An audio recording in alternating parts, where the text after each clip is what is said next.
Thank you for coming today. It's a great crowd, and I'm so pleased to see you. Um, I'm so thankful to the panelists, our esteemed group of panelists for this morning, especially those who had to travel very far from South Korea, so thank you very much. And I'd like to thank especially Paul Park, without whom nothing, including this event, would be possible. I'd also like to thank the Korea Foundation for your generous support, which helped make this event possible. Thank you especially to Xian Lee and Ki-ho Chang of the Korea Foundation for their support. I'd also like to reiterate Brookings' commitment to independence and to underscore that views expressed today are solely of the speakers. My name is Jung Pak, and I am the Senior Fellow here at Brookings Institution and the Chair of the Korea Program. Today's, recently there's been a lot of conversations and discussions and media hits on the summit that happened in Singapore. And I think this event comes at a great time in that the threat from North Korea and other actors have not decreased as a result of the summit, but that it's important to highlight some of the threats that we can't see. And that's the thinking behind this Asia Transnational Threats Forum, in which cyber is our key focus for today. Cyber is a threat we can't see, that cross borders, and is one of the tools, of course, of diplomacy. Cyber is an attractive form of, and a low-cost form of statecraft, and countries are risking more and more aggressive action. And in this forum, we're going to be talking about North Korea and China specifically. As the Director of National Intelligence in his annual threat assessment mentioned, Russia, China, Iran, and North Korea pose the greatest cyber threats to the United States and globally. Two of those countries are in Asia, and I think it's important that we have a discussion about how to tease out the capabilities and intentions of those countries, as well as to think about the government policy responses and what kinds of cooperation that we need with our private and public partners. And to help us tease through all of that, I'm so pleased to welcome Chris Painter, who is a globally recognized leader and expert on cybersecurity and cyber policy, cyber diplomacy, and combating cyber crimes. He has been on the vanguard of US and international cyber issues for over 25 years, first as a prosecutor of some of the most high-profile cybercrime cases in the country, and then as a senior official at the Department of Justice, FBI, the National Security Council, and finally, the State Department. In his most recent role as the nation's top cyber diplomat, Mr. Painter coordinated and led the US diplomatic efforts to advance an open, interoperable, secure, and reliable internet and information infrastructure, and advised the Secretary and Deputy Secretary of State on these emerging issues. Please welcome Chris Painter.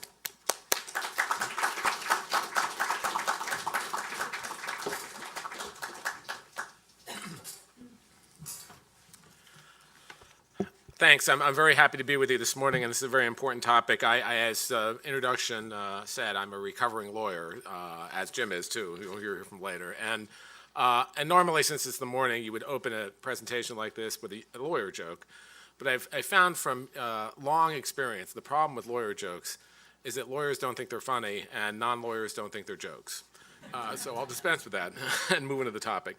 Look, I think clearly cyber and cybersecurity and the cyber threats we face are global, and everyone knows that. It's an interconnected world, but there are regional aspects too. And it's hard to really imagine an area where this is more important than the Asia area, where both from a threat perspective, because some of the major threat actors are there, but also in terms of opportunities as more and more countries are depending on technology, coming out of development generally and investing a lot more in this area and trying to think about cybersecurity and protecting themselves. So it is both, I think, a threat and an opportunity.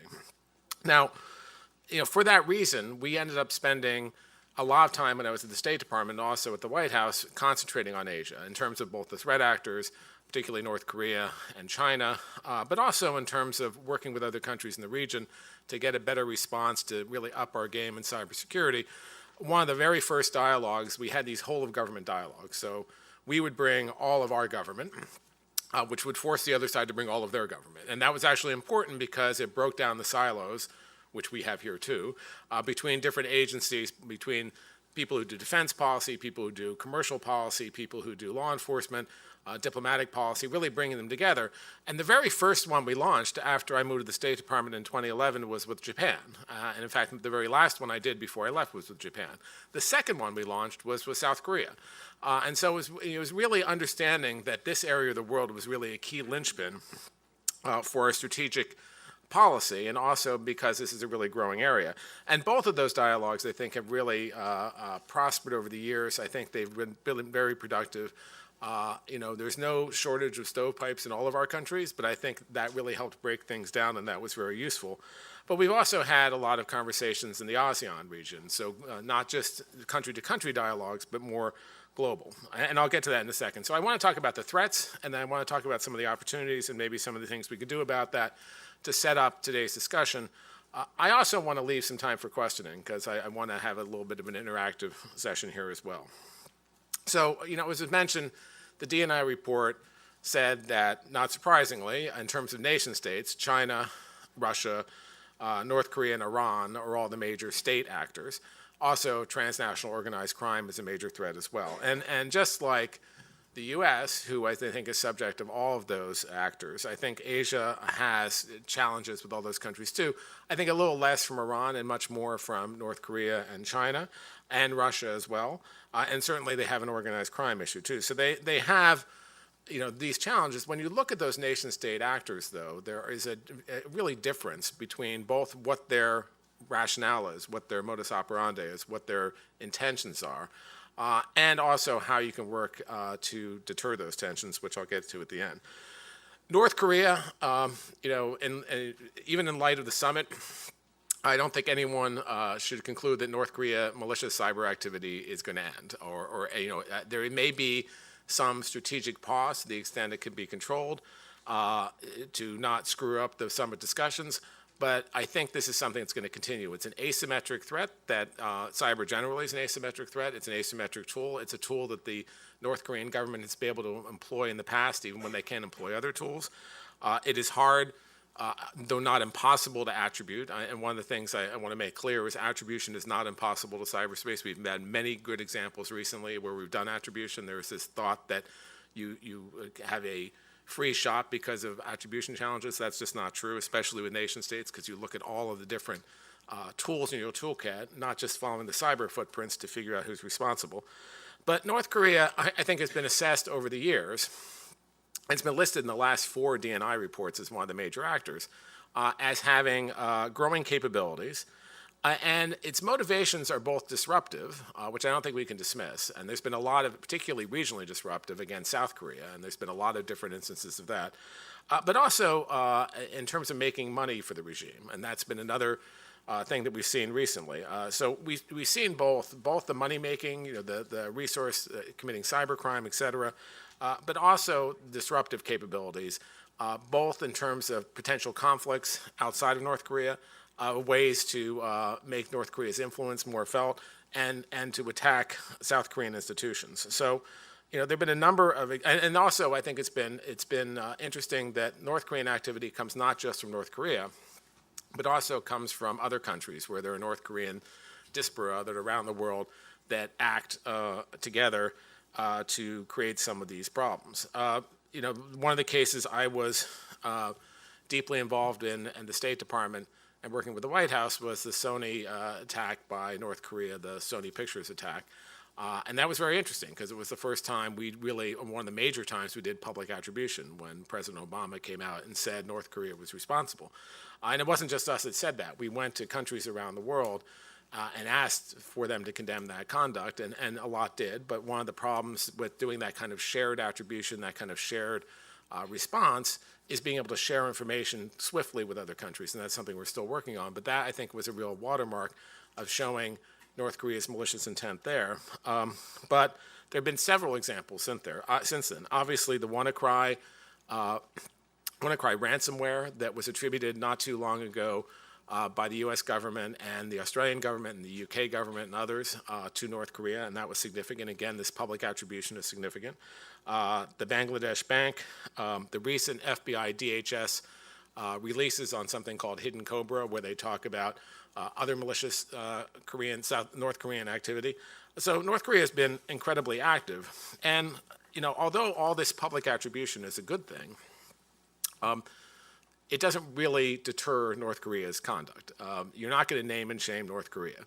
You're not going to name and shame Russia either, frankly. I mean, I think as you look at the toolkit you have against these various actors, you have to tailor that toolkit to the adversary. And in the case of North Korea, naming and shaming alone, they don't really care about their soft power. Now, there may be an opportunity with the summit to make some effect, because maybe they will care in the context of the larger nuclear deal they're trying to reach. And, although I would have loved to have seen cyber brought up as one of the summit issues, I think James Clapper said that the former DNI said that the second after nuclear in terms of actual destructive capability of North Korea was cyber. North Korea itself has listed cyber as one of its chief capabilities. I certainly understand it not being brought up there, but it doesn't mean it can't be or shouldn't be brought up in follow-up discussions, because I think it's too much of a risk going forward for them to continue that destructive conduct. We did, impose sanctions on North Korea, what we call status sanctions after the Sony event, which was, just associating with the North Korean regime would lead to sanctions, so different than the cyber sanctions we have. But North Korea is so highly sanctioned anyway that I'm not sure sanctions really make a difference, so we had to figure out the right tools to deter them. China, I think, has a very different intent and modus operandi. China's main threats have been espionage and also intellectual property theft. I think they clearly are also developing, like every country around the world is, offensive capabilities. But I don't think they have a rationale or reason to use those offensive capabilities. They don't need to be disruptive right now. They're too interdependent with other countries in the world economy in the way North Korea is not. I don't think they have rolled those out. I don't think they share Russia's information warfare view because they're worried about stability themselves. However, they do want to project power, and I think that even regionally, when we're talking about Taiwan and other places, that could be used. So China really has, I think, a different narrative, and there's a chance to really affect China's conduct through, because they do care about some of their influence and their soft power. And a good example of that was a couple of years ago when we spent a number of years. I led a China-U.S. working group on cyber before it was terminated when we indicted 5 PLA players. Not by us, they terminated it. Which I always thought was a kind of odd move because it cut off a method of communication. But a couple of years after that, after sustained pressure from the U.S. at the very highest level, from the president himself and Susan Rice and like every cabinet official, constantly raising the Chinese and not letting them forget that this issue of intellectual property theft to benefit your commercial sector is something we don't do and we don't think any country should do. In the lead up to the summit, we negotiated really round the clock in the last evening they were here and reached an agreement, which I think is an important agreement, that agreed that kind of conduct, intelligence gathering every country will do, and we understand that. And the Chinese used to say, there's no difference between intelligence gathering and theft of information for commercial purposes, and we don't do either, which was not really very credible. But after this sustained campaign, not just by the U.S., but privately by a lot of other countries as well, we were able to reach an agreement that neither country should do that. That then became a G20 agreement. It became really a norm. And there was, I think, a shift in Chinese behavior after that, which is significant. There have been some reports recently in the press that that's shifting back now. So that's interesting, and I think everything depends on the climate between China and the U.S. more generally. But I'd also say that whether they comply with it or not, we didn't take any of the tools off the table. We said that we will continue to have all the tools, sanctions, other tools we could use if we find a violation. And indeed, that continues to be true. So it's a level of accountability. If they don't comply, there is still a level of accountability, and that's important. Now, whether we can reach something like that with North Korea, I have my doubts. I think that's far in the future. I don't think we're anywhere near that yet. We certainly don't have a dialogue mechanism with North Korea on cyber. I don't really expect one anytime soon. I know there's some people who are hopeful that we can do that, and we'll just have to see how that plays out. Russia, of course, and China also poses other risks, and the supply chain risks and the issues of equipment and telecommunications equipment. These are all challenges, and China both cares about its own integrity, its own stability, and wants to control information.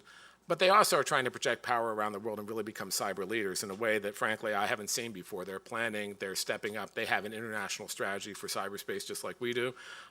They have a real strategic approach, and they're really pushing hard on this. Russia, I think, and I will spend almost no time on Russia because everyone knows everything that Russia is doing.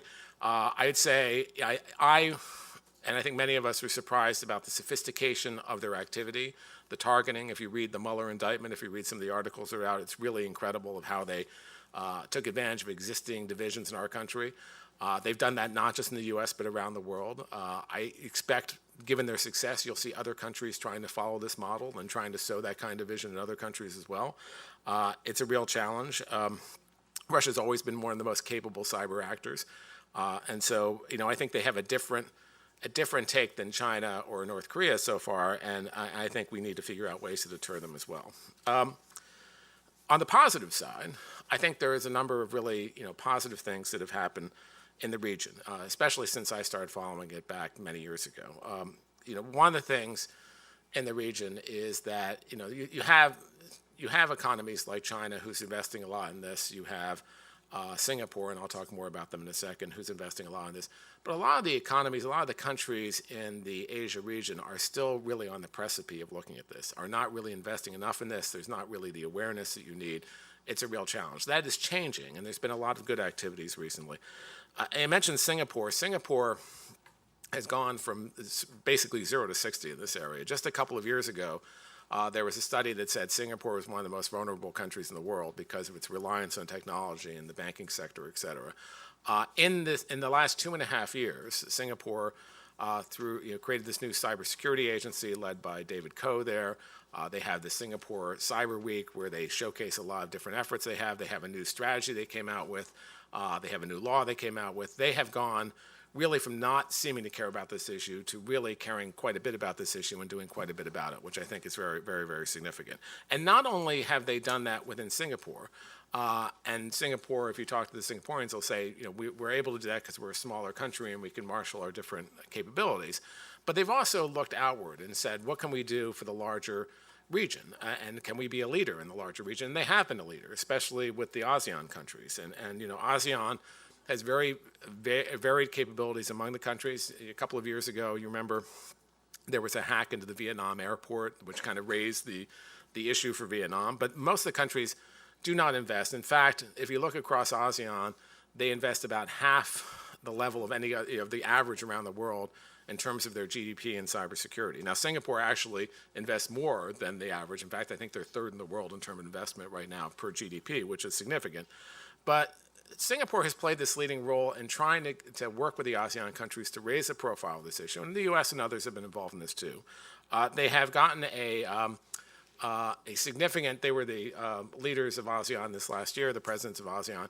In the Leaders' Declaration this last year, they got a very significant statement about the need for norms in cyberspace, the need for capacity building in cyberspace, the need to really up the ante in this, and I think that's significant.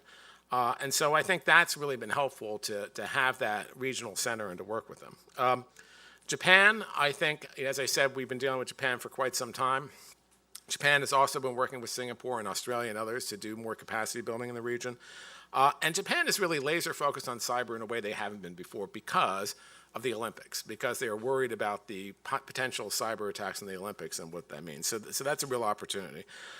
South Korea has been active in this a long time because they're worried, about the threat from North Korea. In fact, I think they almost code every attack from North Korea, wherever it's from. I think they're laser focused on North Korea, which is not surprising.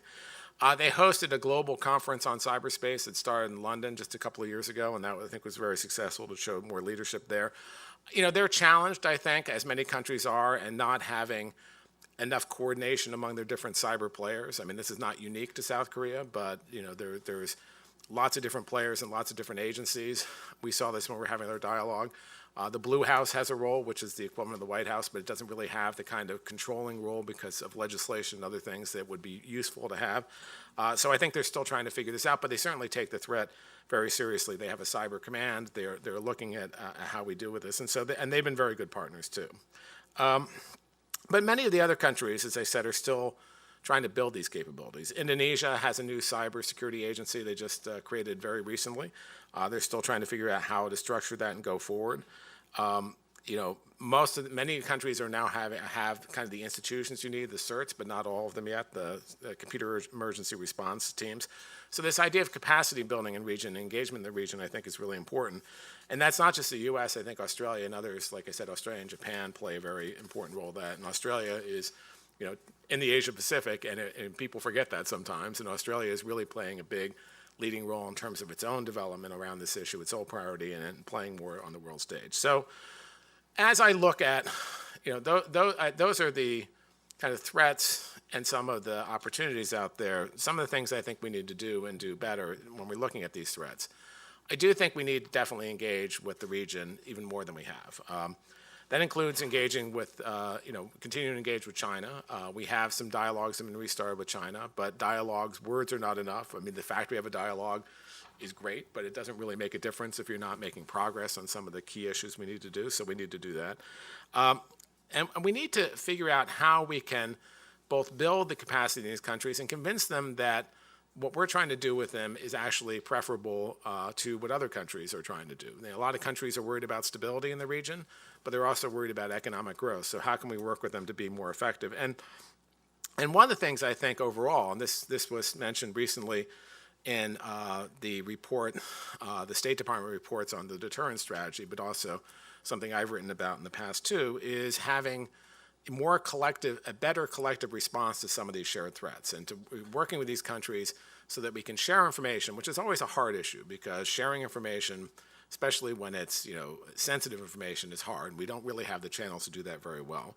But sharing information to have the kind of joint attribution, but more importantly, the joint consequences on bad actors, and those consequences I think really need to be tailored to the actor we're talking about. What will deter or even affect, and some argue deterrence is hard or impossible, but I think we haven't really tried it yet in a lot of cases. What is going to affect Russia is different than what's going to affect China, is different than what's going to affect North Korea. So we're going to have to work on what those tools are, refine those tools domestically for us, but really work with our partners in the region and build new partners to be able to do this more effectively. So with that, let me stop, and that leaves about 5 minutes for questions, I think. So, any questions? Comments? Don't be shy. Where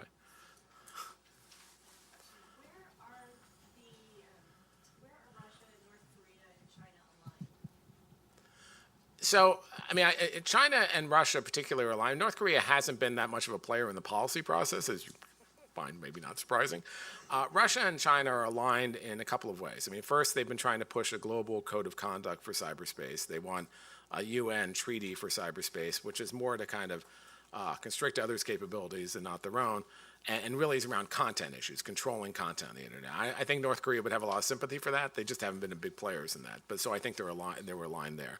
I think all of them are certainly willing and able to use capabilities if it serves their interests and are developing capabilities, and so there's an alignment there. But I don't think I think Russia and China, there's much closer policy cooperation, but they're not the same. Russia and China, there are differences between them, and and we've seen that in a number of forms over time, so they're not the same. They don't have all the same interests. As I said, Russia has been far more willing, and this is where it shares with North Korea, to be far more disruptive on the world stage and really do things that we didn't think they would do before. I mean, North Korea always had that incentive. Iran had it to some extent too. But Russia has done that, where China, I think, certainly has an interest in espionage and theft, but right now doesn't have an interest in causing that kind of disruption.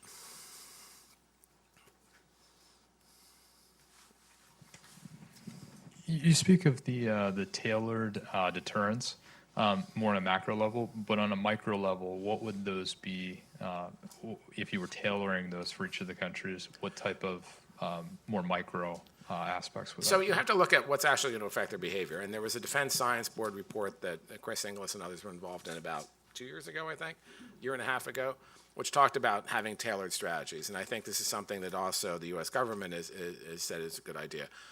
What you really have to do is sit down with people who, and not just the cyber people. I mean, one of the problems we have here is the cyber people, great as they are not the people who actually know the full set of things you can do, right? Especially when you're talking about a country-specific thing. So I think it's very good in this conference we have not just the cyber people, but also regional people and others who are talking. I think that's really critical. And one of the problems I think we have with Russian interference is it wasn't just a cyber thing. It was an influence operation. The cyber people, this wasn't really on our radar. So you really need, I think, a group of people to think about this. And think what's going to actually change behavior. So for Russia, is it really going after finances? Is it going after, high-level officials who are close to Putin? What's going to change the behavior in a way that's going to make a difference? Whether you're talking sanctions or something else. In North Korea, I think it's been very hard, but again, I think maybe the summit opens up some opportunity because they'll be more sensitive to things that you will do, or they'll be more sensitive if you have increased sanctions. I think there are some opportunities there. We'll see if that gets followed through. I think there was one over here. Thank you. So U.S. policymakers have been focusing a lot recently on Huawei and ZTE, and the president's gone sort of back and forth. I was wondering if you had any thoughts on the competing equities there. Yeah, look, I think this is a real challenge, and not just the U.S. Australia and other countries around the world are doing it, and some countries are just accepting the infrastructure by these companies without really even doing what I think you need to do, which is it's a risk management issue, right? So when you talk about 5G, the exposure is much greater than 4G. We're not just talking communications, we're talking Internet of Things, we're talking infrastructure, we're talking everything riding on the back, so your exposure is greater. Then you ask, okay, so what is the threat? If you have companies that are largely either controlled or are beholden to another government who could have a malicious intent, that's a problem. Now, if it's espionage, that's one thing, and you can think about how you mitigate that. But if you're worried about more destructive conduct, as I said, I don't think China has a current interest in being destructive. Let's say something changes in the South China Sea. Let's say something changes with Taiwan. Who knows what could happen in the future? And so you have to, and then the question is, how can you mitigate that? And then that's the last part of it. How can you mitigate that? And so I think you have to really go through that analysis and decide if it's even mitigatable and what the risk is. And I'm not sure that every country is really doing that, and they have to, because I think that's a real challenge. Anything else?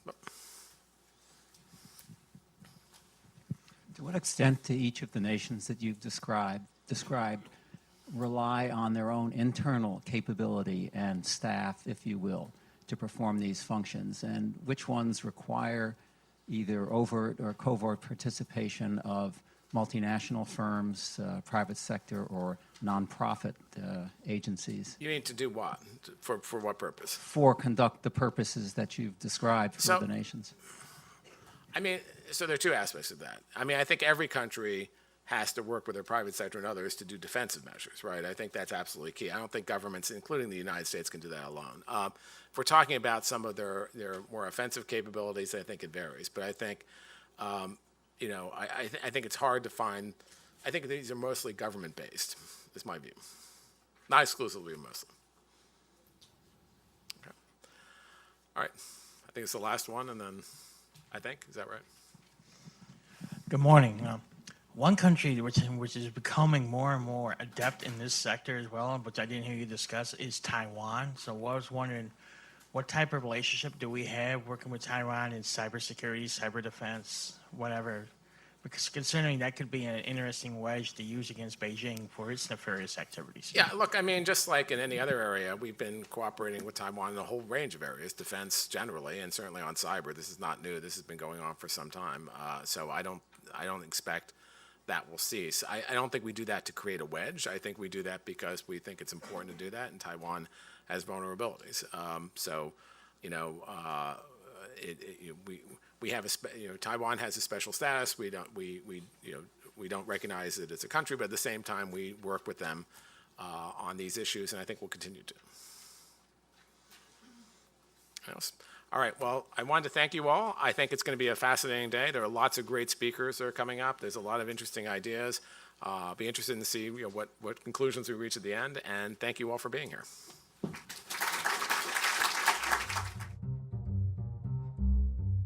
Thanks for watching. Be sure to like and subscribe for more videos from Brookings.